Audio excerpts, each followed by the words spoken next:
you're covering the Raiders every week, right? You're Yeah. talking about them on radio and TV. Yeah, Raiders and 49ers. And I assume you're also watching the Broncos very closely. You always Absolutely, have, right? absolutely. All right, so how good is this defense, and how does it compare to the defense that you were on that won 2 Super Bowls? Or all your defenses. I mean, I tell you what, where would you rank it among the defenses I would you played?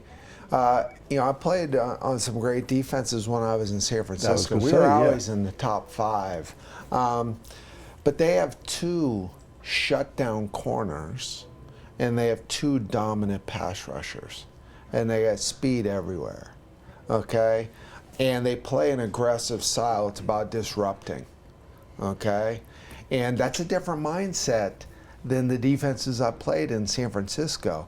We had Charles Haley, and we had defensive line 4 that could get, but we weren't necessarily about disrupt. We were about great coverage. And hopefully our 4 guys, because we never blitz. So comparable in that really good. When I was here, we were really good, but we were fortunate. We got to play with a lead.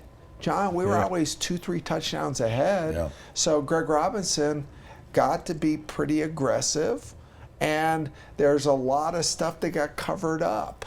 So, and your defense is also, if I remember correctly, they became better in the playoffs for some reason. Did. They came together in the playoffs. We did. We did. We got better. We were more detailed, and we made less mistakes in the playoffs. We had Steve Foley here from another generation, and I don't think you crossed at all. No, we didn't, but I know Steve. But he played on a very aggressive defense, the original Orange Crush, and he said that players want to play aggressively. They don't want to be passive. No. And we were talking about the defenses here the last 3 years under Jack Del Rio, who is doing a great job, I think, with the Raiders. But when you've got a team that's scoring 35, 40, 45 points a game, I think if I'm a defensive coach, I just don't want to give up big plays. So it's kind of what you were talking about in San Francisco, that you say, we don't want to screw up what the offense is doing. Yeah. Jack is a more conservative guy in general. Oh, we know. Yeah. Yeah. So we know very well.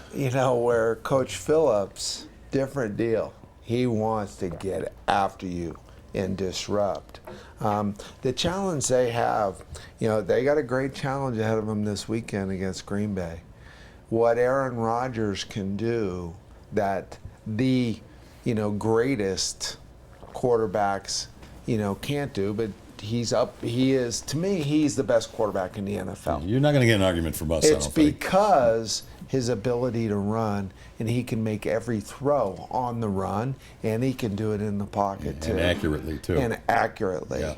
Where, Brady, Manning, Drew Brees can get out of the pocket a little bit and is good, but can't move as well as Aaron Rodgers. And I think they didn't win the Super Bowl when he was hurt 2 years ago in the playoffs. When he shouldn't have been really playing, and he come back and because he wasn't able to be mobile like he was, and that just shuts down 50% of his game because he's always giving you the threat, and that's what does concern me about this game. Yeah. So with the Broncos. Yeah. What do you do against him? So what's the best way to defend him? I think you got to be who and what you are. You got to go after him. Okay, you got to have really strong coverage. Where I think we're going to be all right, but he's going to make his plays. I think the question you got to answer is, can we score with them? Can our offense put enough points on the board? And that's what this game really is going to come down to, is how is our offensive line going to be able to win in the trenches, give Peyton enough time to move the ball. Yeah. When you go to buy a car, what do you really want? You probably want a lot of cars to choose from. And you want the dealership's best price. Not some starting price or target price, the best price. And you want it immediately, not after hours of negotiating. And you want a salesperson who doesn't get paid more if you spend more. Because, well, you don't want to spend more. Well, you're in luck. John Elway wants all of those things too. Better yet, John Elway wants you to have all of those things too. Come see us or click on johnelwaychevrolet.com.